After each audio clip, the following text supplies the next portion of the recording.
हिकिड़े ॾींहुं अॼु कुड़मीअ हिकिड़े मूंखे चयो त अदा हाजी मुंहिंजे हक़ में त का दुआ घुर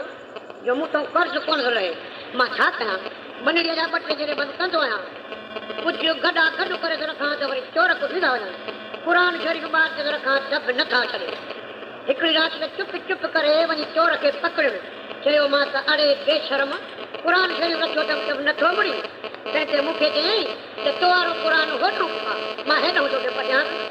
वरी जेके दाणा कुटी पंहिंजे मूं बचनि था हे वरी छत पोइ वञा त वॾेरो हयूं कोन्ह वञे मूं चयोमांसि अदा बेटा भला चोर पेरा त छिड़ियल न अथई चयईं त न क़ुर बाक़ी असांजे ॻोठ में 3 VCR अलॻि अलॻि हलंदा आहिनि उहे 3 फिल्म हर रोज़ टिकेट भरे ॾिसंदो आहियां ॿियो इहा गदहनि जी गोए या वरी ॾांगर जी मेल या कुकड़नि जी वेड़ त कदा ई कोन कंदो आहे मूं चयोमांसि त छा पुटु घुमाए मूं वारी दुआ जी ॻाल्हि हिते कान करंदी पछाड़ीअ ॿ टे मिसरा ठाहे ॿुधायांव त वरी ॾंद पियो कढे ॿुधो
जॾहिं पहले नाब जो ही इल्म त अखर जो इल्म छा हूंदो नाब जो इल्म कहिड़ो आहे वअल्लम आदम الاسماء كلها ثم عرضهم على الملائكه وقال انبئوني باسماء هؤلاء ان كنتم صادقين اي मुंहिंजा प्यारा आदम तोखे मलाइक सजदो करण में सोचींदा त रब आदम खे सभिनी शयुनि जो इल्म अता फरमायो मुफ़स्सल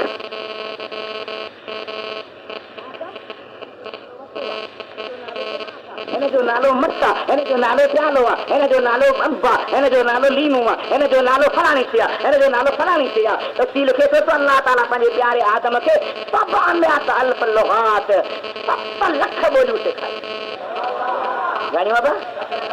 आदम खे जे कुल असांजा नाला मिलल नालनि जो इल्मु मिले त शिरक कोन्हे कुफर कोन्हे जे नाब जो ई मक़ाम आहे त अखिर जो मक़ाम छा हूंदो जे आदम साईं जो मक़ाम आहे कंहिंखे मुस्तफ़ा जे सदके पैदो कयो वियो आहे उनखे हो इल्मु आहे त जंहिंजे सदके इल्मु थियो आहे उनजो इल्मु छा अल्लाह जल जलालहू मन वारो जी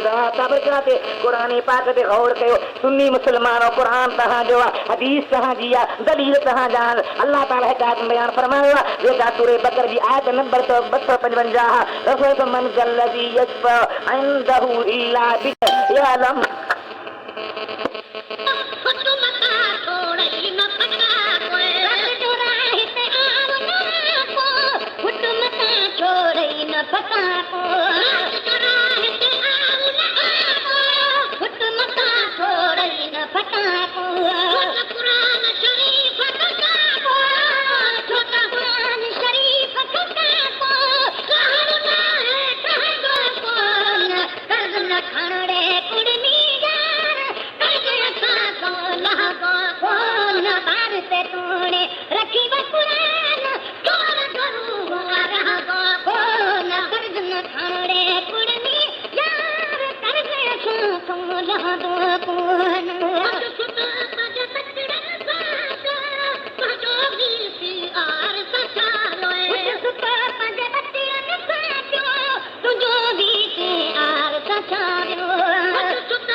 रखी